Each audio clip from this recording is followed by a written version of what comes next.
First of all, let's talk about the subs. It appears that Peter Dutton has been putting the squeeze on this French company, Naval Group. What do you reckon this is all about? Is it a bit of sabre rattling or a bit more serious than that? I think it's a bit of discovery. So absolutely there's sabre rattling and there's a view to see what the Commonwealth can actually get out of this contract. They don't want to be just beholden to Naval Group, but at the same time I think they want to look at what they can do to make sure there's not a submarine capability gap and see what other companies can provide in that context. Such as rebuilding the Navy's 6 Collins-class boats to tie us over.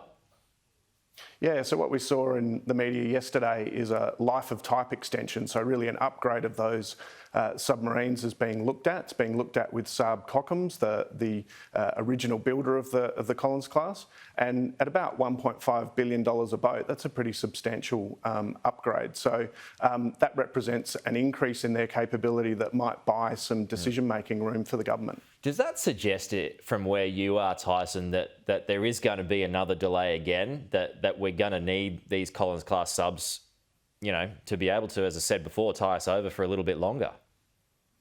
Well, it's part of an interesting dichotomy in how it's being described. We're being told, and we'll talk about China in a minute, that there's a great and emerging threat. But at the same time, most of the big capability programs that we are setting in place to meet that threat are taking a really long time. So I think some of the focus from the new minister about speeding that up to make sure that the equipment matches the nature of the threat is something that government's looking at. How exposed do you think we would be if those French subs are late? Well, submarines are a vitally important capability. So if we've said in 2016 and we said in the 2009 white paper that we need 12 large regionally superior submarines, the regionally superior part is eroding all the time as submarine capability improves across the region. Even if we do an extensive life of type upgrade to the Collins class, it's still only 6. So yeah, it's a big problem. Yeah, I mean, but subs are... They're not the sort of thing that you can buy quickly, are they? I mean, they do take time, but maybe not as long as the French are taking, though. Yeah, I think that they do take time, absolutely, but perhaps not this long. And it also takes a lot of time to build a bespoke submarine rather than sort of taking a design off the shelf. So, the life of the submarine from when it was sort of conceived in about 2016 to when they're meant to come out of the water in 2082, if you think about that, that's the equivalent of the British using a submarine in the Falklands War that was conceived and designed in World War I. That's a long time. Okay, some of the language that the Chinese government has accused us of overnight is interesting. I want to get your thoughts on, and I will be asking Dan T in this in just a moment, but they have accused us of ideological discrimination, of having a Cold War mentality as well. What do you make of that kind of language? It's part of a pattern of fairly strong language that China's been using for a long time. What I think's missing now, and with the announcement that they're closing down yet another formal avenue of dialogue, is that prior to COVID, there were lots of informal ways in which ministers and leaders could engage at, a G this or an organisation for that. That's really gone away now. So all of that informal back-channel discussion that used to happen that could mitigate some of the strong public statements has now disappeared. And added to that now, there's a formal line of communication that's also been shut off. China's no stranger to saying outrageous things and using strong language. One disadvantage China, I think, does have is that it seems to have galvanised Western, so European, US, Canadian, Australian views about their attitudes to the existing global order. Yeah, I mean, and others, critics have argued overnight too that, they've referred to using this language now because they don't have any more exports to sanction. Is that correct? Well, they're not really going to sanction the stuff that they need. And, we've seen record iron ore prices. They can sanction barley, they can sanction wine. They can do some of the things that hurt us that don't hurt them. Though we have seen some effects of their reactions against coal imports that have reportedly caused problems in power production in and around Beijing.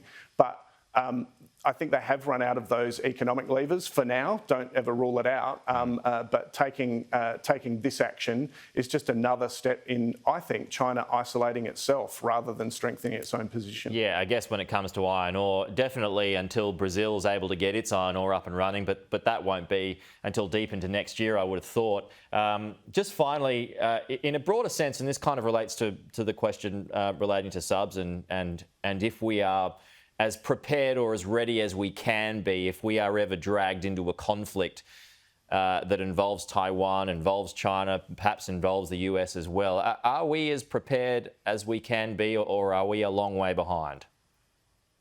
That's a big conflict, and if we were to be involved in something involved in Taiwan, that's the highest end of war fighting, and it would be extremely dangerous and extremely taxing on the Australian Defence Force.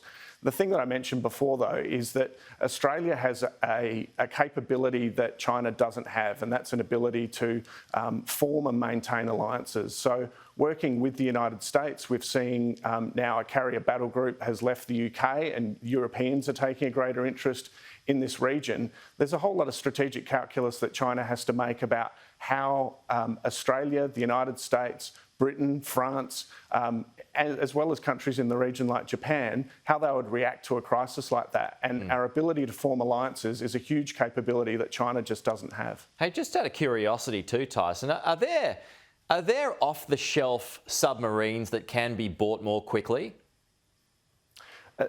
There are. I mean, it's not as though there's a giant submarine warehouse, right? But there are submarines where designs exist. I think the important thing for an Australian submarine is making sure that all of the combat systems and weapons that we need to operate at the highest level can be integrated into that. And the problem we have is that our biggest ally only uses nuclear submarines, and we don't have the capacity or civil industry to support that. Should we? There are good. It would take a long time. So if we're worried about getting a submarine in the water quicker, I don't think that nuclear is the option. But Sweden, Italy, Germany are all producing pretty exciting new designs, very capable designs that would be able to be in the water faster. All right, Tyson Sara, always good to get your thoughts. Talk to you soon, mate.